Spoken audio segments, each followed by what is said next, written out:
राधे राधे, नमस्कार। और आप सभी कैसे हैं?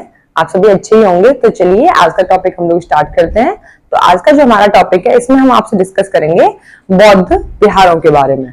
तो हमने आपसे पिछली 2 क्लासों में आपसे डिस्कस किया है, जब से स्थापत्य का जो टॉपिक शुरू हुआ था, इसमें हमने बौद्ध स्थापत्य में बौद्ध आपको स्तूपों के बारे में डिस्कस कर चुके हैं, हम आपको बता चुके हैं, बौद्ध चैत्यों के बारे में बता चुके हैं।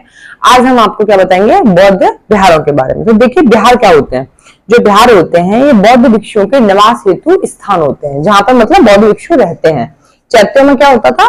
चैत्य वो होते थे जो उनके प्रार्थना कक्ष होते थे प्रे करने के लिए। ठीक है, चैत्य विहार में ये डिफरेंस है। और इसी में हमने आपको कल बताया था दागोप के बारे में। तो दागोप क्या होते थे? ये दागोप जो होते थे, चैत्यों के अंदर ही छोटे स्तूप होते थे, पूजा हेतु बनाए जाते थे। ठीक है, और आज हम आपसे डिस्कस कर रहे हैं बिहारों के बारे में। तो बिहार क्या होते हैं? बिहार जो होते हैं ये बौद्ध भिक्षुओं के निवास हेतु बनाए गए स्थान होते हैं। तो ये होते हैं आपके बिहार। इसी में हम आपको डिस्कस करेंगे संघाराम। तो संघाराम क्या होता है? देखिए, संघाराम होता है ऐसा बिहार जो किसी संपन्न व्यक्ति द्वारा बौद्ध धर्म को दान दे दिया जाता है। कैसा बिहार होता है? संघाराम बिहार जो होता है, संघाराम बिहार होता है जो किसी संपन्न व्यक्ति द्वारा जो कि संपन्न व्यक्ति द्वारा बौद्ध धर्म को दान दिया जाता है, वो होता है संघाराम। अब हम बात करेंगे उटज के बारे में। तो जो देखिए, उटज जो होता है ऐसा, ये बौद्ध विहारों का प्राचीन रूप होता है उटज। ठीक है, तो इसमें क्या होता था? इसमें जैसे कि घास फूस नरकुल के पत्तों से ये निवास हेतु ये बनाए जाते थे, जो उटज होते थे। ये बौद्ध विहारों का प्राचीन रूप को ही उटज कहते थे। तो आप लोग हेडिंग डालेंगे आज बिहार। बिहार। तो देखिए, बिहार होते क्या है? तो ये जो बिहार होते हैं बौद्ध भिक्षुओं के निवास हेतु बनाए गए बौद्ध, एक मिनट,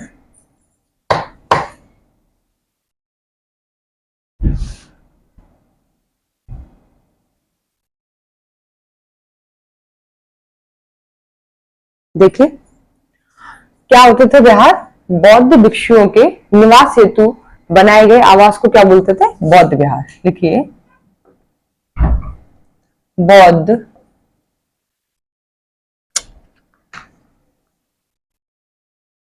बौद्ध भिक्षुओं के निवास हेतु बनाए गए आवास को क्या बोलते हैं? विहार कहते हैं। आवास को विहार कहते हैं। अब आप देखेंगे संघाराम विहार कौन से होते हैं। हेडिंग डालिए संघाराम। देखिए, संघाराम कौन से विहार होते हैं? संघाराम जो विहार होते हैं ये वे विहार होते हैं जो कि किसी संपन्न व्यक्ति द्वारा बौद्ध धर्म को दान दिया जाता है। ये वह विहार होते हैं जिसमें किसी संपन्न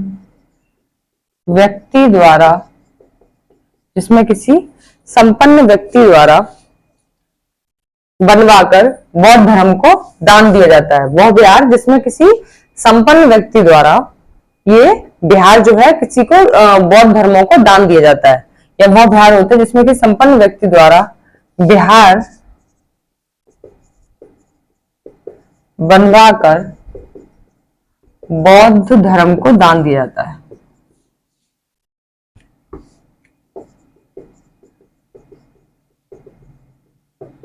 तो ये क्या होते हैं? ये होते हैं संघाराम। इसी में देखेंगे बौद्ध विहारों के प्राचीन रूप को उटज कहते हैं। तो उटज भी डाल लीजिए। देखिए, बौद्ध विहारों के प्राचीन रूप को क्या कहते हैं? उटज कहते हैं। अब देखिए, उटज में क्या होता था? जैसे कि इसमें आप देखेंगे कि ये जो विहार होते थे,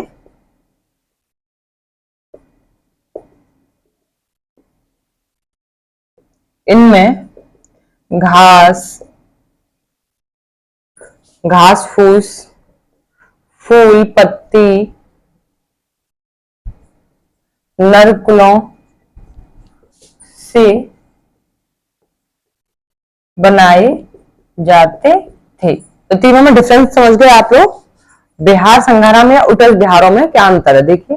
बौद्ध भिक्षुओं के निवास हेतु बनाए गए आवास को क्या बोलते थे, इनको बोलते थे बिहार। यहीं पे देखेंगे संघाराम बिहार कौन से होते हैं, ये वो बिहार होते हैं जिसमें किसी संपन्न व्यक्ति द्वारा इस बिहार को बौद्ध धर्म को दान दिया जाता है, वो होता है संघाराम बिहार। उटज जो होता है बौद्ध बिहार का ही प्राचीन रूप होता है, इसको बोलते हैं उटज। तो ये जो बिहार होते हैं इनमें फूल पत्ती घास फूस और इसी में आप देखेंगे कि नरकुलों की सहायता से ये जो उटज जो होते थे बिहार ये बनाए जाते थे। तो ये हो गए आपके तीनों के बारे में, आप इनको नोट डाउन कीजिए। आगे हम आपसे डिस्कस करेंगे बिहार के बारे में। अगला बिहार है पुरुषपुर या पेशावर का बिहार। उससे पहले एक इंपॉर्टेंट और आप नोट करेंगे लाइन, पहले इसे आप नोट डाउन कीजिए।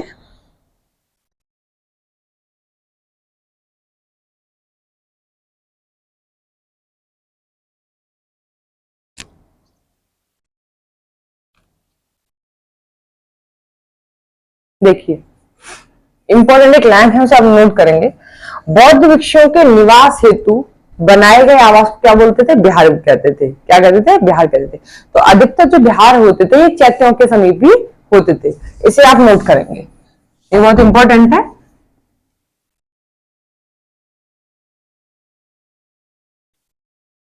चलिए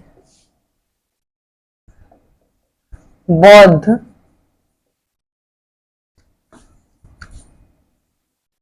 बौद्ध भिक्षुओं के निवास बिहार होते थे और ये बिहार देखेंगे आपके, ये बिहार चैत्य के समीप होते थे। कहां होते थे, चैत्य के ये समीप होते थे। तो ये तो हो गए बिहार।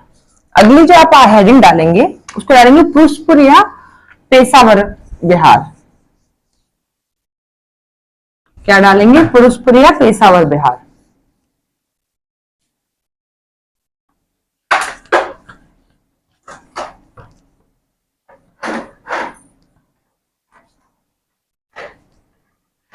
चलिए हेडिंग डालिए पुरुषपुर या पेशावर का बिहार।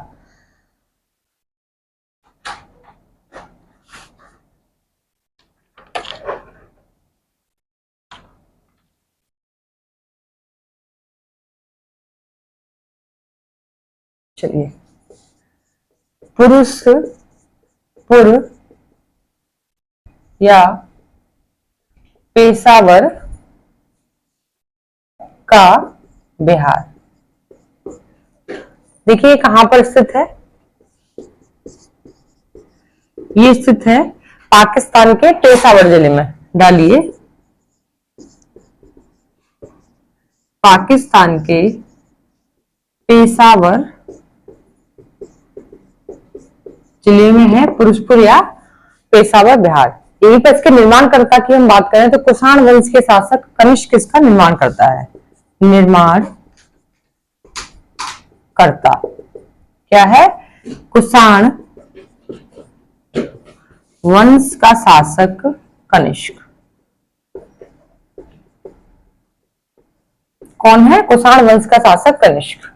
इसी की विशेषता भी आप वर्णन करेंगे। तो इस बिहार का जो उल्लेख किया है वो किया है चीनी यात्री फायान और सुंगिंग ने। यहीं पे अरबी यात्री अल-बरूनी ने भी इसका उल्लेख किया है। तो इसका आप इसकी विशेषता नोट कीजिए कि इस बिहार का उल्लेख किसने किया है, चीनी यात्री फायान और सुंगिंग और अरबी यात्री अल-बरूनी ने किया है। चलिए विशेषता में लिखिए,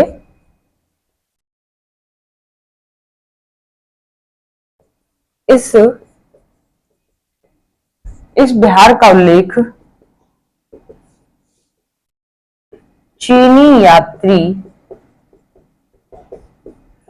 फायान और सुंगयुन तथा यहीं पे देखेंगे अरबी यात्री अल-बरूनी ने किया है। अल-बरूनी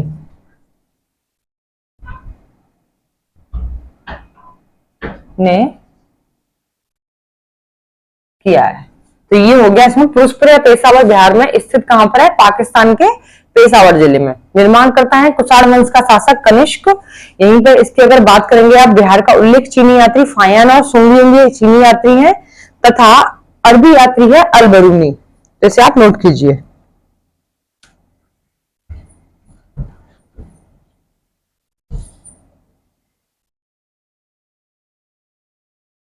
देखिए इसी बिहार के समीप कनिष्क ने, कुषाण वंश के शासक कनिष्क ने एक टावर स्थापित करवाया था। क्या कराया था? एक टावर स्थापित करवाया था जिसका वास्तुकार था अगलस। क्या नाम था इसका? अगलस था। तो आप इसे नोट कीजिए। ये पुरुषपुर या पेशावर बिहार है ना, इस बिहार के समीप जो इसका निर्माण करता है कनिष्क, जो कुषाण वंश का शासक है, उसने 400 फीट ऊंचा एक टावर का स्तंभ बनवाया था, 400 फीट ऊंचा। तो देखिए,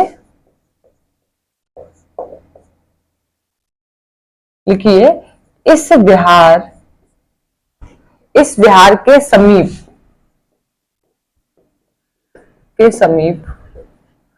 कनिष्क ने 400 फीट ऊंचा टावर, या ब्रैकेट में डालेंगे स्तंभ बनवाया, जिसके वास्तुकार कौन है? अगलस। वास्तुकार है अगलस। इसका क्या था? इसका वास्तुकार था अगलस। तो ये हो गए जो वास्तुकार थे, अगलस थे इसके वास्तुकार। तो इस बिहार के समीप क्या करवाया था इसमें? पाकिस्तान के पेशावर जिले में जो बिहार है, इस बिहार के समीप कनिष्क ने 400 फीट ऊंचा एक टावर स्तंभ बनवाया था, जिसके जो वास्तुकार थे या निर्माण करता थे वो थे अगलस। तो ये हो गया। आज की क्लास में हमने आपको बताया जो भी बिहार है, जिसमें हमने आपको बताया कि उत्तर्स क्या है, बिहार, संघाराम और ये पुरुषपुर या पेशावर बिहार के बारे में हमने आपसे डिस्कस किया। अगली क्लास में हम आपसे डिस्कस करेंगे पूर्वी भारत के बिहार के बारे में, जिसमें जितने भी बिहार हैं वो कंप्लीट हो जाएंगे, बौद्ध स्थापत्य कला से रिलेटेड जो भी बिहार होंगे। तो लास्ट क्लास एक और रहेगी बौद्ध स्थापत्य की, जिसमें हम पूरी भारत के बिहारों से आपसे रिलेटेड उन पर डिस्कस करेंगे। आज की क्लास की इजाजत दीजिए, कल फिर मिलते हैं।